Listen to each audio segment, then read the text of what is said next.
Unity of Houston is an inclusive church where we seek to understand and live the teachings of Jesus and other spiritual masters. At Unity, we welcome all people from all spiritual paths and every walk of life. We celebrate the diversity of our city and of our world, and we teach love, tolerance, and oneness, seeking to live in harmony with open minds and open hearts. Wherever you are in your spiritual path, you are always welcome at Unity. Join us and discover that the life of your dreams is already within you. So I want to begin by telling you about a newly ordained pastor in his very first week at his first church. And he was nervous, and one of the first things he had to do was a funeral for an eccentric man in the congregation. And so there was an open casket, and there was the newly widowed wife there, and he went up to her to console her, and he was kind of shaking, he was nervous, and he said, I know this must be a really hard time for you, Mrs. Svensson, but I just want you to know that what you see before you is just the husk, just the shell of your dear husband. The nut has gone to heaven.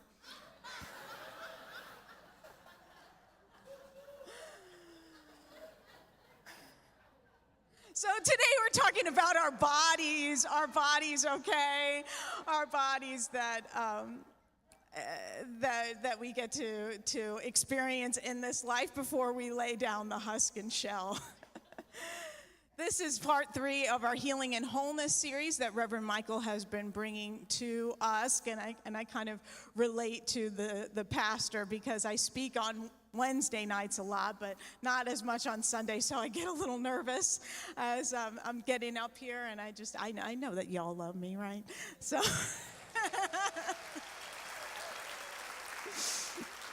Thank you. Thank you. So I invite you to affirm with me, my body is beautiful just the way it is. Take a deep breath. How was that? Does that feel okay? Did it get caught in your throat a little bit? Maybe there's some things, well, no, that part's not so well, except that. Last time that I was scheduled to speak on healing earlier this year, I focused so much on healing, I got sick. And Reverend Karen had to give the message. And so this time I was like, okay, I got the lesson. I'm not going to focus on healing. I'm going to focus on health. Okay, I'm going to focus on health. And so I've worked on myself. I've been working on myself, changing my diet, eating a lot of salads. I've been working out jazzercise. I love it, doing my cardio, strength. And, thinking, I don't know what I was thinking. I was thinking of maybe I'd get up here in a mini skirt or something. I was thinking I was going to look so fabulous. Anyway, I went to my physician on Friday for my annual physical. And I found out something called BMI. You know what BMI is? Body Mass Index. Okay. I wasn't that happy with the number. I was like, oh man, I can't tell them about that. And she said, well, in the last 2 months, you've lost 8 pounds. She's like, that's great. She's like, you're moving in the direction of health. You're moving in the direction of health. And you want to steadily do that so that the body maintains the weight loss. And we can get so impatient with our bodies. We live in a culture where we want an immediate fix for everything. Like I should just take something and then it would look totally different. I don't know. And so I was feeling I was feeling good about the weight loss, but a little down. And I was watching my daughter on Friday, and she's 3, and we went to the park and played. We did chalk drawings out in the driveway, and then we were in the house. And so a lot of times she wants to be in charge. And she said, okay, now we're going to play doctor. I'm Dr. Felicity. And she's 3. And so I said, okay, she said, you're my patient. And she said, okay, patient, where are you hurt? I thought about it, And I have some bumps on my toes, and I don't like those. And I have a bruise on my arm, and maybe my belly, it doesn't look the way that I want it to look. And so she had this sheet of stickers with hearts, all these different hearts. And she took a heart, and she put the heart in every place that I told her was hurt. And then she started putting them all over me. And because that's what she does. She loves to put stickers on me. And then she said, okay, Mommy, now close your eyes and go to sleep because the angel's going to come. And so I closed my eyes, and she came, and she kissed me on all the stickers. And she ministered to me because she reminded me that she doesn't see the little imperfections. She doesn't see the scars and the things, the weight that I don't want to lose, things like that. She sees her mother. She sees her mama. And so we can do that for ourselves, love all the parts of us and the parts that maybe are imperfect, that don't show up the way we'd like them to look, and to move in the direction, check in with ourselves. If we're moving in the direction of health, then we know we're moving in the right direction. So one of the issues that I've had with body image, I've had some things, and even when I looked the best that I ever did in my life, when I was performing, I was a dancer, I was really in good shape, and I was an actress, I was auditioning for shows, and there were things where I wasn't tall enough, or I wasn't blonde enough, or whatever, what have you. And I got really frustrated that I felt that I wanted people to see me.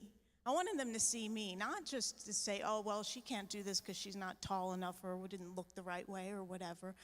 And it was great to release that limitation when I stepped into ministry, because I thought, okay, ministry, you can be any shape and size to be a minister. All kinds of people are ministers.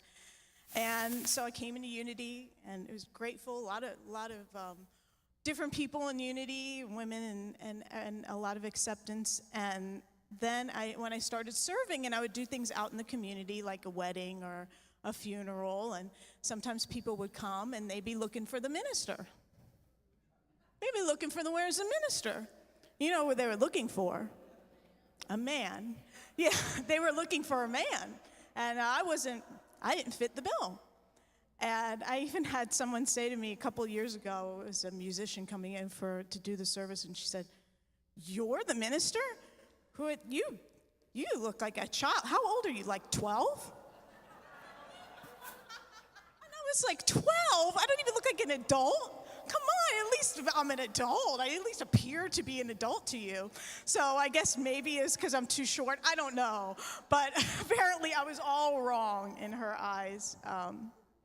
And I have to keep remembering that when I was in ministerial school, we talked about this and our different images of ourselves. And I had a teacher tell me, she said that, the people you think are perfect ministers or look the way a minister should look, sometimes people aren't able to hear truth from those people for whatever reason, whatever issues, whatever, that they might be better able to hear that truth from you because of how you look or the experiences you've had or the pain and the wounding maybe that you share in common.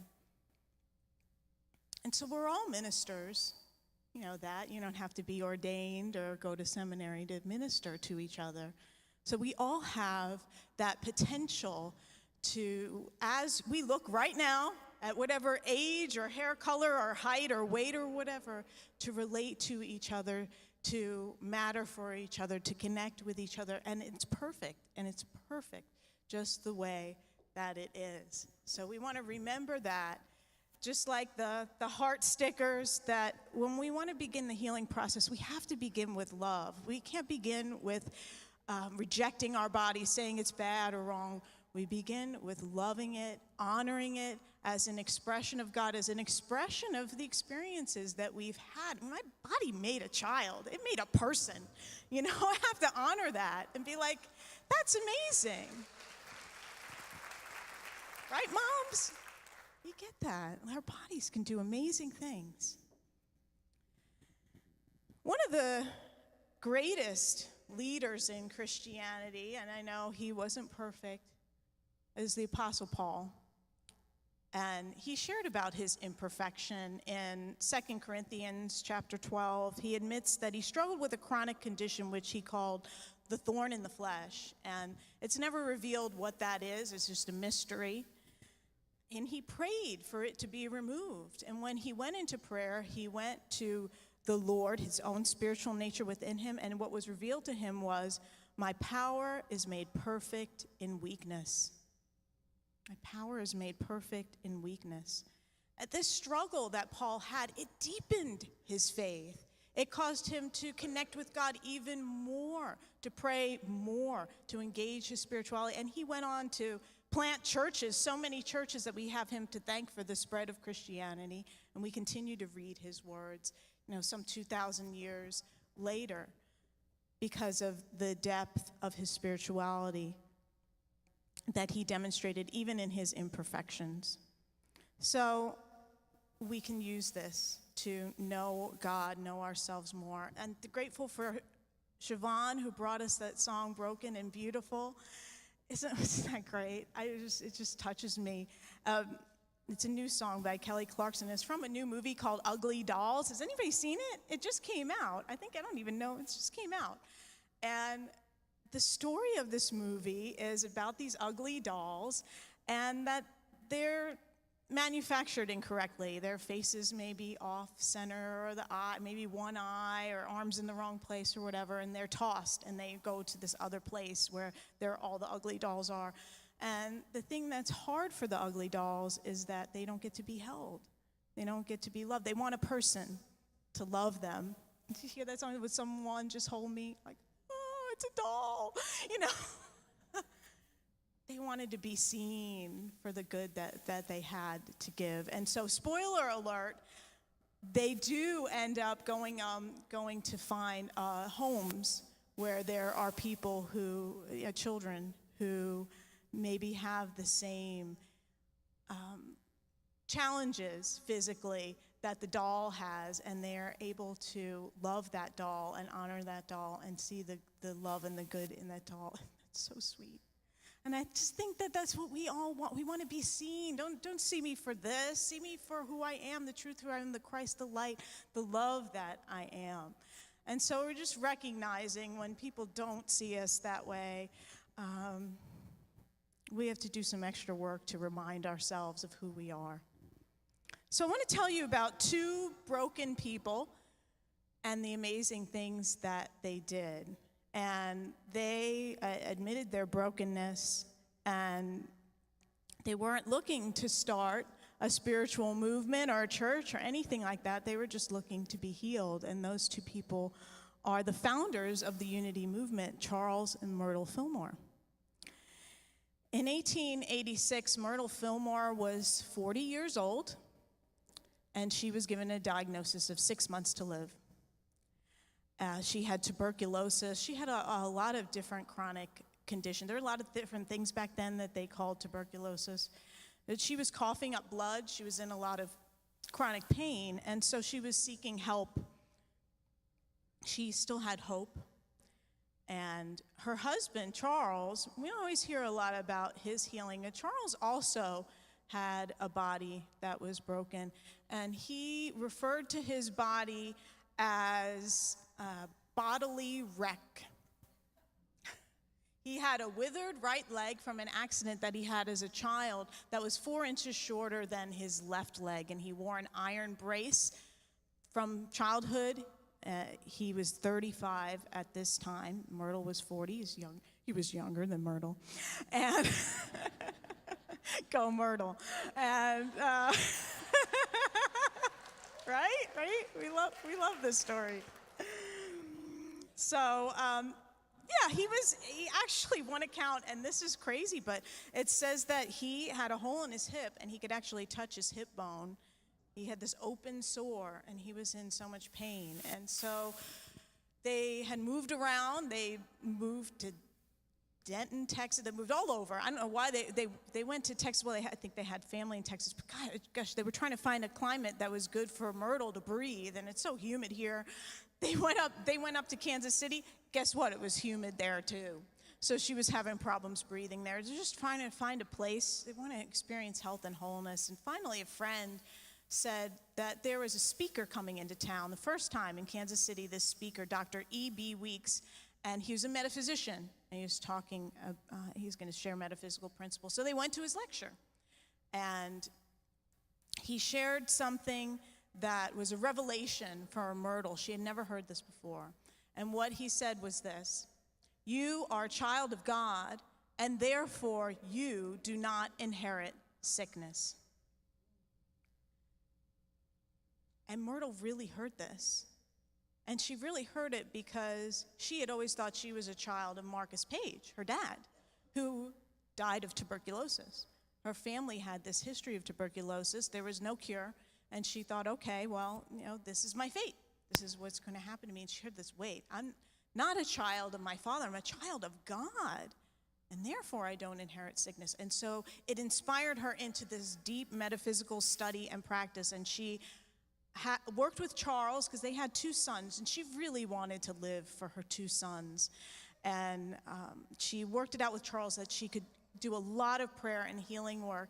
And it took 2 years of this intense prayer and healing work. And what she did was she asked forgiveness from her body, from her organs, from any part of her body that she had called less than whole, that she said wasn't working, that was weak.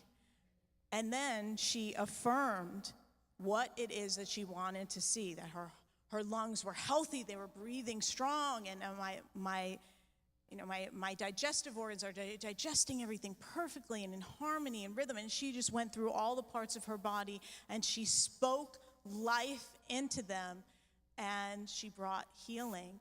And such an amazing way that in 2 years she went from a death sentence to radiant health, and this is reported. And then people saw this in Kansas City, and they were like, "What happened?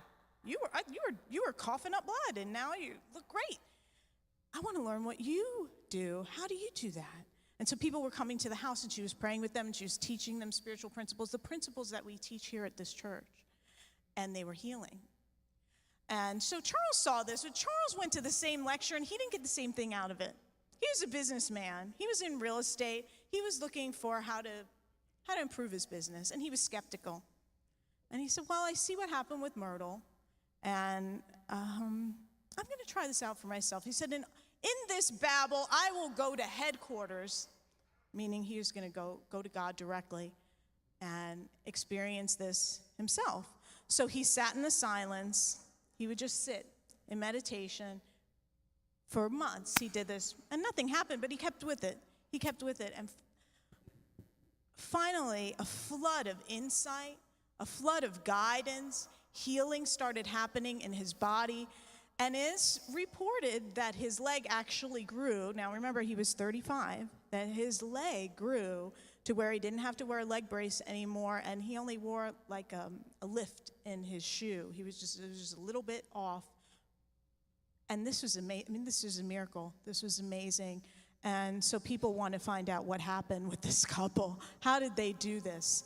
How did they do this? What happened is that they realized that health is a spiritual principle that we can use and apply and be revealed in our lives. They didn't ask God to heal them.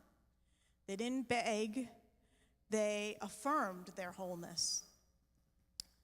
So that's something that we all have the ability to do, which is why we practice affirmative prayer. It's so important that in partnership with whatever healing practice that you're doing, however you might be exercising, diet, whatever healing modalities you might be using, that along with that, you see your body as beautiful. You constantly bless it.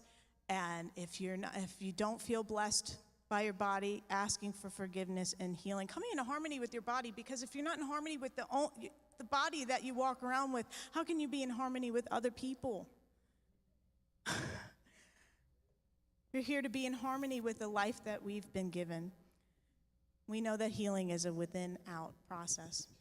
Silent Unity is the ministry that came out of this healing, of people coming to Charles and Myrtle's house. They grew into a ministry. They had no intentions to become a church or anything. It's just that people were seeking this because they were expressing the light and health and love that they were So they were answering letters and prayers, and people were coming to their homes, and finally they installed a phone, and they were answering prayers by phone. And this ministry continues even now, and you can even submit prayers through email and an app now as Silent Unity continues. And I was really blessed to have the opportunity to serve as a prayer associate on the phones at Silent Unity when I lived at Unity Village for 2.5 years. It was so good. Maybe I prayed with some of you, I don't know. And do you know what the number one prayer request is at Silent Unity? Healing. Healing. All these years, it has always been healing. Healing, and healing prayer was where we began. And so to be with another on the phone and know the truth again and again, when we do that with each other, our Unity prayer partners here do that, are available to do that with you, and we receive the prayer first. You always receive the prayer first. Pray with each other and know the truth for each other, and that's what we do in spiritual community. Charles Fillmore said that in the revealing word, the body, this is how he defined body, the outer expression of consciousness. God created the idea of body as a self-perpetuating, self-renewing organism which man reconstructs into his personal body. God creates the body idea or divine idea, and man, by his thinking, makes it manifest. And of course we mean humankind, man and woman. That both, it's just that's how the language was written back then. So God created the perfect idea of body, of your body. So we use it at the level of our consciousness. So we want to lift up that level of consciousness to an awareness of health and wholeness and vitality and life. And when we do that in our consciousness, it does manifest in our body, and we will see that return of life energy within us. Whenever you have a health problem, remember that you are a temple of the living God. The only way for the Christ consciousness to express on this planet is through your body temple, and your body temple, and your body temple, and your body temple, and your body temple. It has to be expressed through the body. That's how Jesus did it. That's how we knew about Jesus, because he had a body. So we honor our body as our way to express our divinity on earth. We are divine. This idea of your body as a temple of the living God comes from Scripture, 1 Corinthians chapter 3, 16 to 17. Do you not know that you are God's temple and that God's Spirit dwells in you?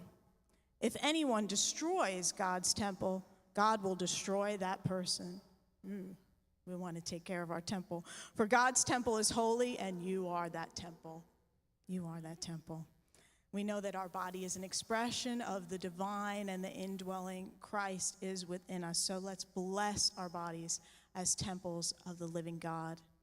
I'm going to close with this poem from wonderful saint, deep spiritual person, Teresa of Avila, from the 16th century. And this is called Christ Has No Body. And remember, we're talking about Christ consciousness, okay?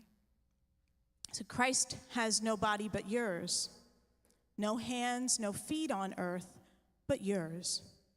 Yours are the eyes with which he looks, compassion on this world. Yours are the feet with which he walks to do good. Yours are the hands with which he blesses all the world.